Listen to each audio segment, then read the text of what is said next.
Beautiful morning to you out there. I want to thank you for joining us on Political Platform. And it's a midweek. And what is today? 11, 12, 13. I hope you get that calculation. 11, 12, 13. I don't know how many years we'll get that kind of rhyme in dates. 11th day of December 2013. So you can just go on and say 11, 12, 13. Now, it's one special edition that we have for you. We've talked yesterday, we devoted to the entire program to Mandela. He very well deserved it, and I know that Nigerians, many Nigerians, are very, very angry that the Nigeria was not provided opportunity to speak at that program. We'll be taking a look at that, and we'll be juxtaposing it with what the perception is outside about Nigeria. Now let's come to the real politics. We'll be talking about the defections. The Sokoto State Deputy Governor Mukhtar Shagari is not going to APC. So for the first time openly, we have had that in some cases in the past, but we are going to have it raw now, where a governor is in one party and the deputy is in another party. Now we are going to be taking a look at that. Of course, we'll tell you the background to that incident where Mukhtar Shagari was actually the candidate of the PDP, but he was asked to step down from Wamako. Now he says, I am in PDP. Now we are, like I told you earlier, we'll be taking a look at the Mandela memorials yesterday and taking a look at the position of Nigeria. And the Kano State Governor Kwan Kwaso told me yesterday in an interview that the lawmakers from Kano State who are still in PDP but are holding meetings with him in APC must take a decision now. They must decide to come over to the APC, or all things will not be well. So we will be taking a look at the hurdles ahead of the National Assembly members who will want to move from one party to the other. And we'll also take a look at the corruption index as Tambuwa's reactions and the statements saying that the president and the government is not serious with the fight against corruption. We'll also take a look at the claim by the CBN governor that 49 billion funds is unaccounted for by the NNPC. And what is happening to the 2014 budget? Can anybody tell us? Nigerians seem to be watching helplessly. And on the education scene, we promise that daily we'll be telling you what is happening. Nothing much from the ASU talking about the polytechnics, but the ASU talking about the universities, where the federal government is showing evidence that it has 200 billion in CBN accounts, and it says the ultimatum on the work at the lecturers has been relaxed. We'll be talking about them and see how we are going to end this year without any of our tertiary institutions coming on board. Okiri Agbonsuremi is my name, and Uju Eje is on the platform with me this morning. Uju, thank you very much. Thank you, Okiri. Good morning. And Hiedu Anyangu is also on the platform this morning. Thank you very much, Ohira. And also, beside what happened in South Africa on the floor of the Nigerian Senate, our leaders in the Red Chamber also eulogized and indeed paid tributes, glowing tributes to Nelson Mandela. I also do hope that they reminded themselves that Nelson Mandela did not become a great leader as a president. He started when he was a youth. So hoping that they themselves will realize that they have not actually missed it all, so they can still learn from Mandela and Mandelize their life. And of course, we also have our own Mandela celebrations in Nigeria yesterday.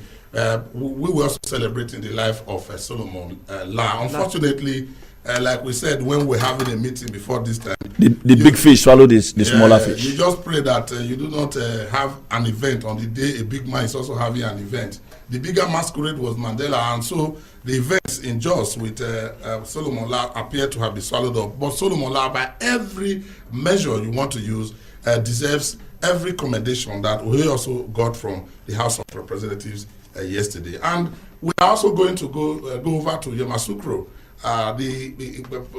There's a lot of discussions going on the Trans-African Highway, the one that will link up the whole of Africa, particularly in West Africa. And Mustafa Mohammed is attending a program also from the officials of the Federal Ministry of Works on how the highways can be linked up to promote business and economy in West Africa. We'll also be linking up with him when we get there. But let's go to our mailbox, politicalplatform@yahoo.com. That's our first port of call. Let's see who is talking to us this morning. Good morning. Glad to know you're there. I am Ife Nwanwobi. I am Okuchi. Good morning. Okay, we'll start with this particular mail coming from Obi in Abuja.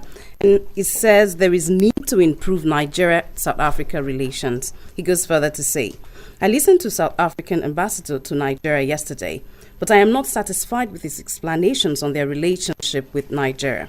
There's need to improve relationship between the two countries. And as Nigeria has done more than they have done for us, we deserve more respect from South Africa.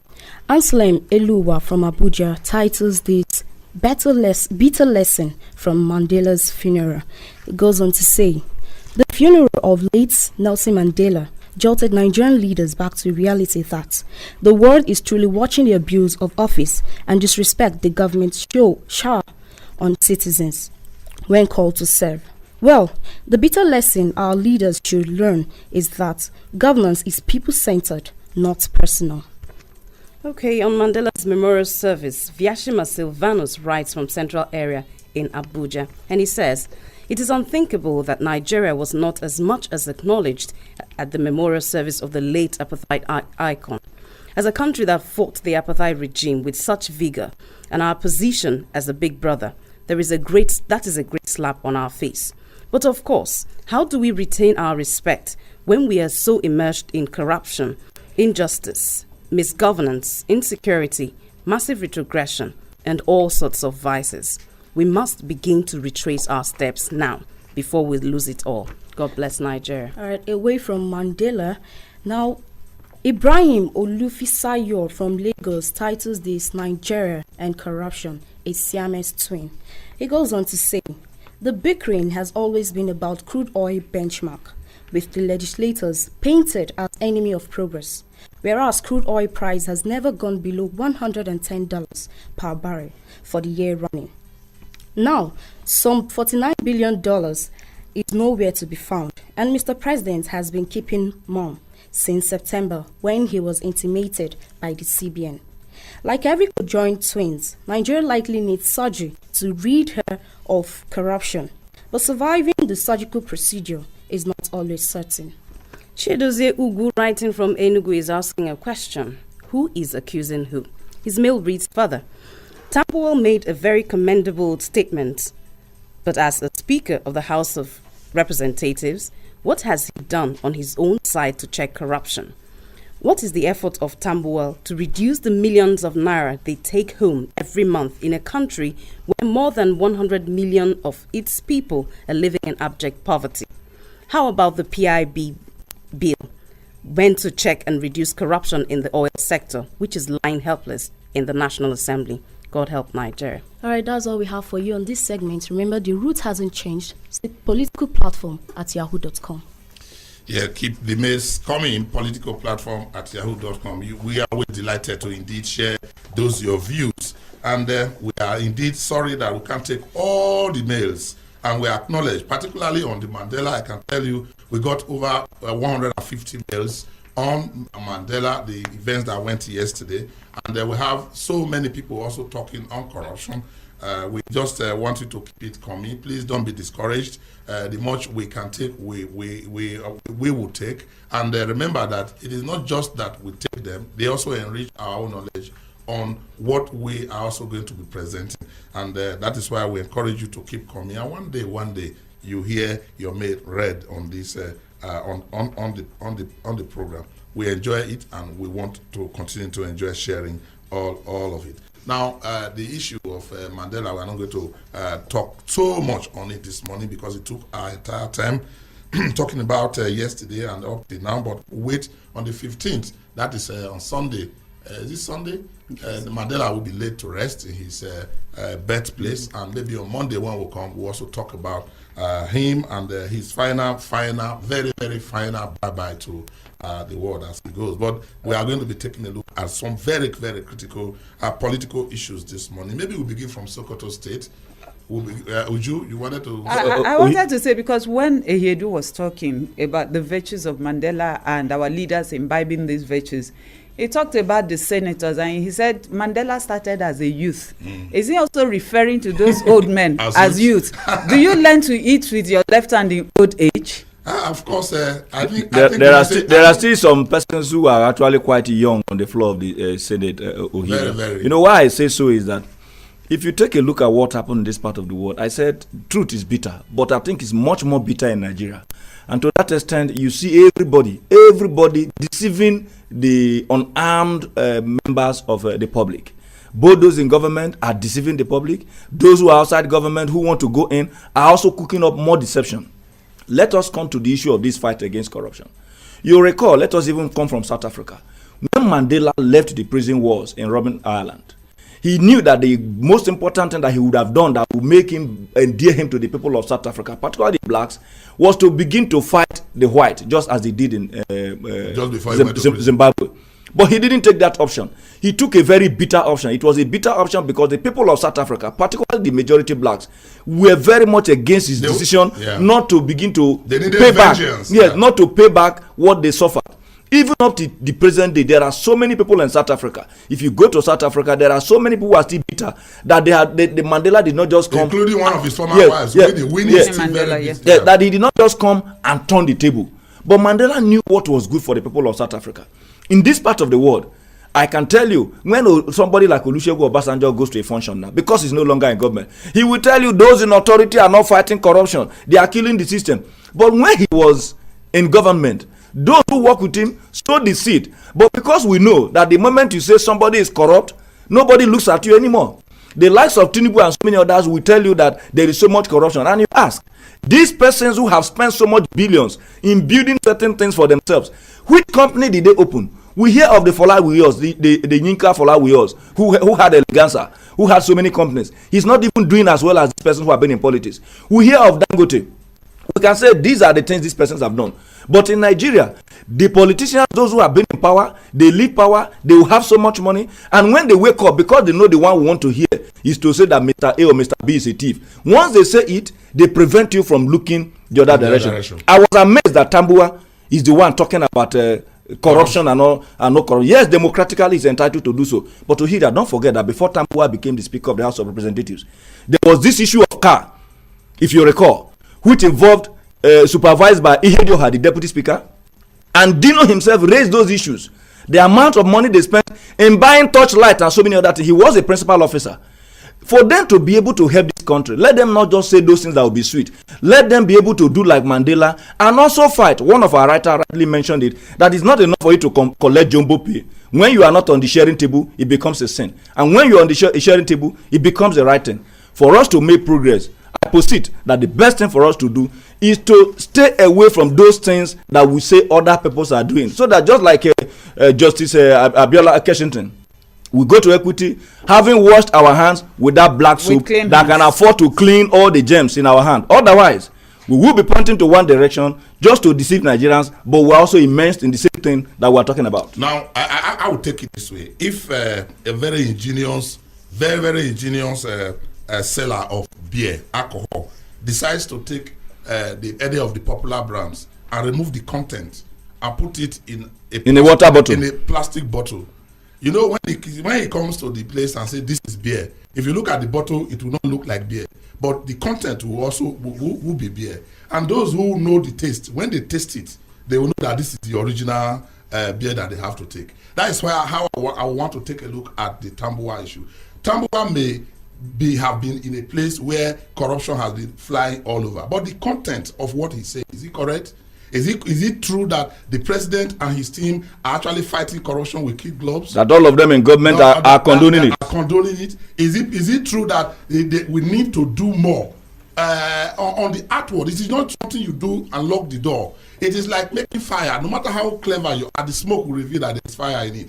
Has he said anything that all of us should take a look at? That is why I will not look at Tambua as an individual. I will look at the content, what he has said. Is it not true that we are fighting corruption with kid gloves? If you ask the chairman of the EFCC and his team, he will tell you the challenges they have faced in fighting corruption in Nigeria. All the booby traps that they have had to face, that they carry out investigation with pittance, with no funds, and then they even get people, they take them to court. The court takes them through some Israelite journeys, and people are released without any problem. And we are all, including the president, looking at these problems. And we also see that even in the states, in local governments, funds are used without by the state governors, without anybody looking at it. So let us not look at Tambuwal as somebody who is just an elected representative who is just talking. Let us look at the talk that he's talking. Maybe trying to whitewash himself. What he's saying. And I believe that even if he has been wrong all his life, this time he was correct. Nobody is he's actually very, very correct. But what I'm saying that for us to make progress, I gave example with Olusegun Obasanjo. If we continue the way we are going, this set of persons who are in power today will leave tomorrow and begin to chastise whoever is coming, and we begin to hail them. We are saying, you must, everybody, let us tell all of them, you do the right thing. Let us know that you have shown example. Mandela showed example. If we want to Mandelize our life, we must begin to do it the Mandela way. Otherwise, people will just say the one that will suit our ears, and then when they leave, we just think that they are superhuman beings, when in actual fact, they contributed to what we have described as the bane of development in Nigeria, and that is corruption. I think that part of the reason why Tambuwal said what he said is because some of those unsigned, unassented bills also have to do with reforming the anti-graft agencies, and the president has been keeping silent over 36 bills that need to be signed into law to help some of them to help the fight against corruption. But like we have been saying, yes, Tambuwal needs to take a very critical look at himself and the house that he presides over. Now, there are a lot of people who are not saints there, even if his own hands are clean. As the leader, he has to take responsibility, and every single Nigerian, because it's not even enough pointing at the leadership, the followership to who are the people used to rig elections, who are the people used to perpetrate ills in society, who are the people used to perpetrate killings. It's still the man out there, the suffering man who should wish for a better life for himself. But when these people come with their corrupt money and everything they collect, that's why corruption is still thriving. Let you and I out there also make up our minds that they will no longer use us. And you see, when they want to falsify figures, everything is the clerk, the post secretary, it's the civil servants that are used. Exactly. Now, the federal government has said that the CBN is not correct. We always hear this.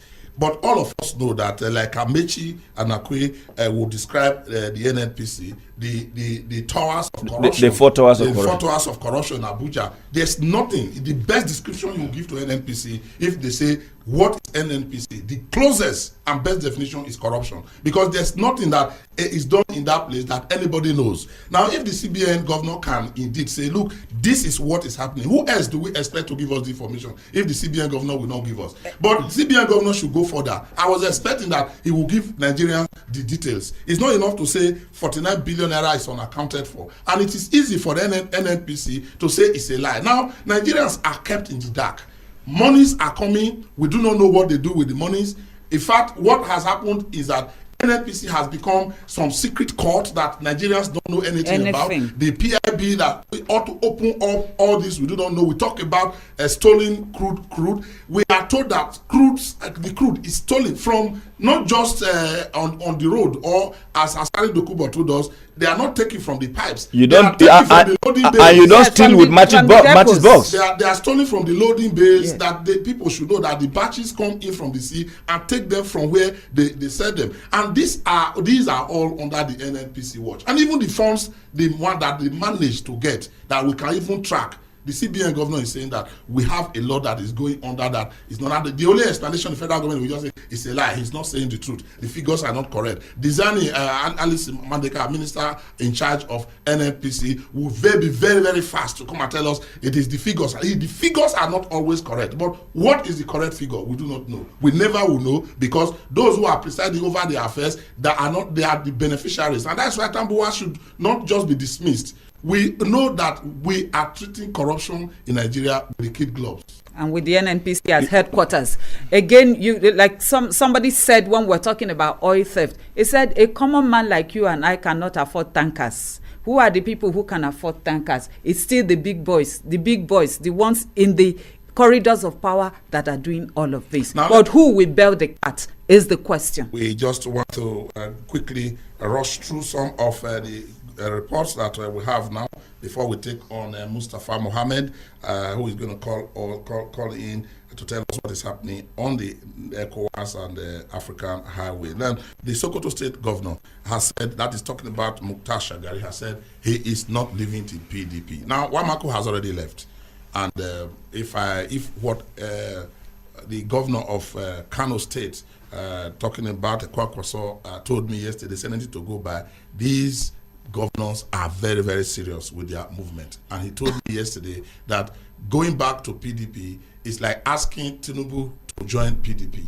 It's like asking any member of the APC to come back to PDP. That if it is fertile enough for any member of the APC currently, including the leadership, to join PDP, then that is also how easy it is for him to go back to the PDP. Now let's go to Sokoto State, where the man who actually got the ticket, the PDP ticket, to run the affairs of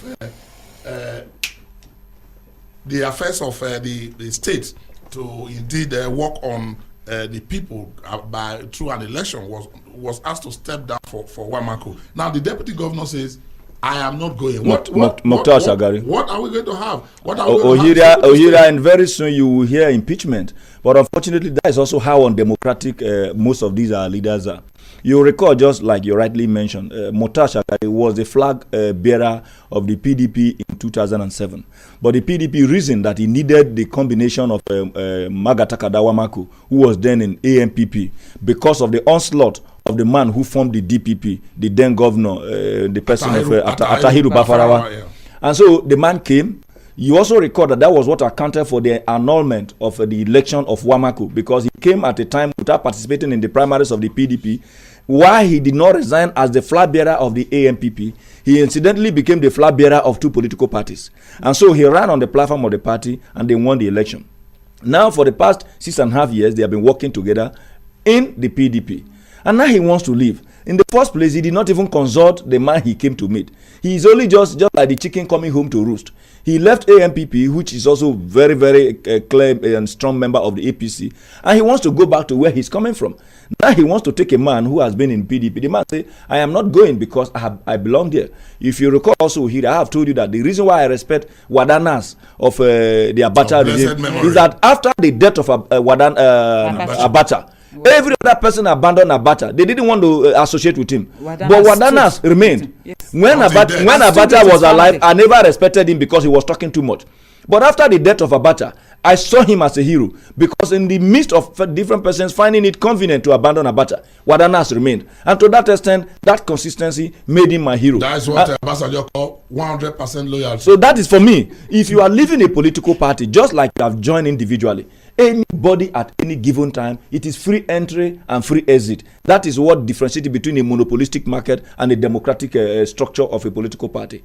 The governor is very, very free to leave, jump from one place to the other. And of course, you do know before now we call it a political jumpologist. So whether they jump or not, what is important is how much they are jumping affect the average man on the street. If Shagari remains in the PDP, let him also help to tell the PDP the ills that have made the party to come to almost its knees at this moment. But I salute his courage, and I do hope that Magata Kadawako and his friends will be courageous enough and democratic enough to allow him enjoy his choice. I just wanted to ask you now, maybe ask Nigerians, will he survive it? Will he be able to stay as deputy governor and he remains in the different political parties? They may leave him, but I can tell you they may not be repairing his vehicles. And now, if I doubt if they will leave him. I honestly have my doubts, because we have seen, antecedents. We have seen situations like this where look at like what happened in Taraba, in some other places.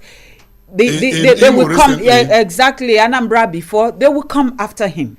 They will come after him. They may even remove commissioners. At the end of the day, it is the grass out there that suffers when these elephants fight. I think he will need to go to Lagos and read the books, and he will go to seek the counsel of Akerele Bokno, because that is actually the first deputy governor under Tinubu who was rendered redundant And in fact, I visited her in her as sometime, even as deputy governor, he was using a 504 that they have to push sometimes before he moves. You needed to go to her office at that time. I had the very Did she have an office? Yeah, they gave her an office. If you see the chairs and the tables in her office as deputy governor, when the things went wrong, you understand that. Well, Mukhtar Shagari is in for some hard times. I hope they don't turn him to become a spare tire that is not serviceable. In fact, if you say spare tire, that is actually glorifying it. Because the spare tire can still be used. No, we're talking about the one that is not serviceable. Those ones that you have the rope already coming out from the, from the lines, and so yes, you just have it, but it cannot be used. Now let's quickly, now that we are not getting Mustafa to come online, let's quickly talk about the 2014 budget. It does appear that everybody, and I mean everybody, is just helpless about this. Now, this is the only country in the entire world. If you have any on your record, please let us know that you have 2 budgets in operation. In 2013, as we speak, we have 2 budgets in operation. They brought the first one. The one that was supposed to be called supplementary came as a full budget. Now, what do they do? They choose and pick. Which one do we pick from? They take the one they want to take. Now, even as we are lamenting that we have 2 budgets, the 2014 budget that ought to be in the works now is not available. And we thought that a mere transmission would just come and the president would transmit.50. What is the problem? You will say it is benchmark. Is benchmark wahala? Is benchmark? Is it 76.50 or is it 79? 79. Exactly. With the Senate shift for the House, with the House, bend for the Senate. Here, why for me, I don't even want to box myself to the corner of this benchmark or no benchmark. It's because we're actually mixing the point. For a very long time, we have been talking about the need to diversify the Nigerian economy, such that we are not boxed to a corner by this issue of benchmark or no benchmark. Okay. But I tell you, what is going on is politics. Yes. Number one, the governors want to be able to have more money to their side, because when the benchmark is increased, it means that the shareable money and the shareable allowance is also widened. When you reduce the benchmark, irrespective of whether you want to do the economies of having to provide for the rainy day, you reduce the amount to be shared.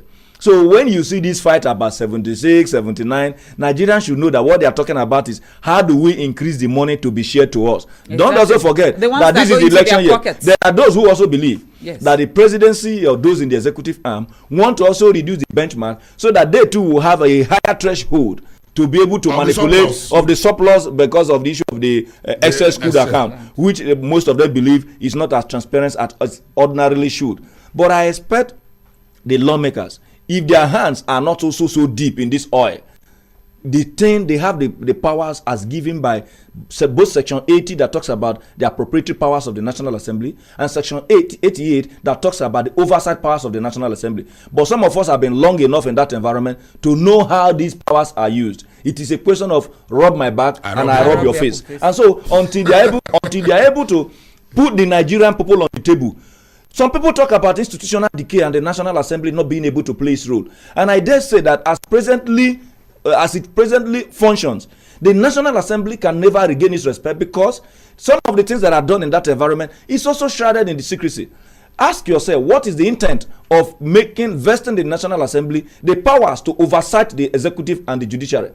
They are the only ones that have that power. It is only the media and the public that oversight the National Assembly. And that is why, for me, the fight should be against the National Assembly for not doing their work and for not doing it clearly. Even when they do investigation of Hiria, the investigation is also based on how much money comes into their pocket. The genuineness of this investigation, I just do hope that one of these days we'll have enough time to analyze the investigation that we're talking about. We must wrap it up. But the lesson to be taken from this is that if we are treated shabbily in South Africa, if we are treated shabbily across the world, the world understands the picture in Nigeria here. They don't want people who are overtly, so openly on the wrong road, in corruption, in everything we are, to rub shoulders with people who are very, very serious. We need to get ourselves seriously, because leadership and respect, honor, it's not decreed. It is just what you earn. You earn it. So when we are treated, Mandela did not go to any square say, please, when I die, come and respect me. When you have this unprecedented, very unprecedented,